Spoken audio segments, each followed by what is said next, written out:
Part 3 ending story. తలుపు దగ్గర నిలబడి ఉన్నాడు లక్ష్మి, తండ్రి అని పిలిచే మనిషి. ఇన్ని సంవత్సరాలు దాచుకున్న నిజం ఇప్పుడు బయటపెట్టావా అని అతను గట్టిగా అన్నాడు. మామయ్య ముందుకు వచ్చాడు. నువ్వు తండ్రివి కాదు, నువ్వు లోబి అని ఆయన కోపంగా అన్నాడు. లక్ష్మి కళ్లలో కన్నీళ్లు. ఇది నిజమా? మీరు నన్ను చంపాలని చూశారా అని అడిగింది. ఆ మనిషి నవ్వాడు. అవును, ఆస్తి అంతా నీ పేరుమీద. నువ్వు లేకపోతే నాకు సులువు అవుతుంది అనుకున్నా. లక్ష్మి గుండె పగిలిపోయింది.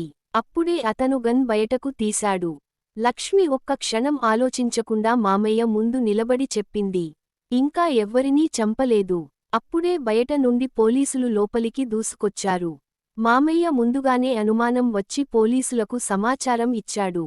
ఆ మనిషిని అరెస్ట్ చేశారు. అతను తీసుకెళ్లబడుతుండగా లక్ష్మిని చూసి అన్నాడు, నీకు ఈ నిజం తెలిసినా నువ్వు సంతోషంగా ఉండలేవు. లక్ష్మి ధైర్యంగా నిలబడి చెప్పింది. నిజం తెలిసిన తర్వాతే నిజమైన జీవితం మొదలవుతుంది.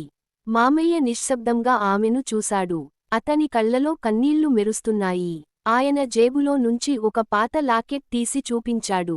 ఇదే లాకెట్ నా కూతురి దగ్గర కూడా ఉండేది. నిన్ను చూసినప్పుడల్లా ఆమెనే గుర్తు వస్తుంది అని ఆయన భావోద్వేగంగా అన్నాడు. నువ్వు అనన్యలా కనిపిస్తావు. ఆ రోజు ప్రమాదంలో నా కూతుర్ని నేను కోల్పోయాను. కాని నిన్ను చూసినప్పుడల్లా ఆమెనే గుర్తు వస్తుంది అని మామయ్య నెమ్మదిగా చెప్పారు. లక్ష్మి కళ్లలో నీళ్లు చేరాయి. నువ్వు నా కూతురు కాకపోయినా ఈ ఇంటికి వెలుగువి. నా కోడలిగా వచ్చి మా ఇంటి మనిషివయ్యావు అని ఆయన అన్నారు. లక్ష్మి భావోద్వేగంగా మామయ్య చేతిని పట్టుకుంది. నాకు నిజం తెలిసింది. కాని ఇప్పుడు నాకు నిజమైన కుటుంబం కూడా దొరికింది అని ఆమె చిరునవ్వుతో చెప్పింది. లక్ష్మి తన జీవితాన్ని కొత్తగా ప్రారంభించింది. కోడలిగా కాదు, ఈ ఇంటి బలంగా. నీతి, రక్త సంబంధం కన్నా ప్రేమతో ఏర్పడే బంధమే నిజమైన కుటుంబం.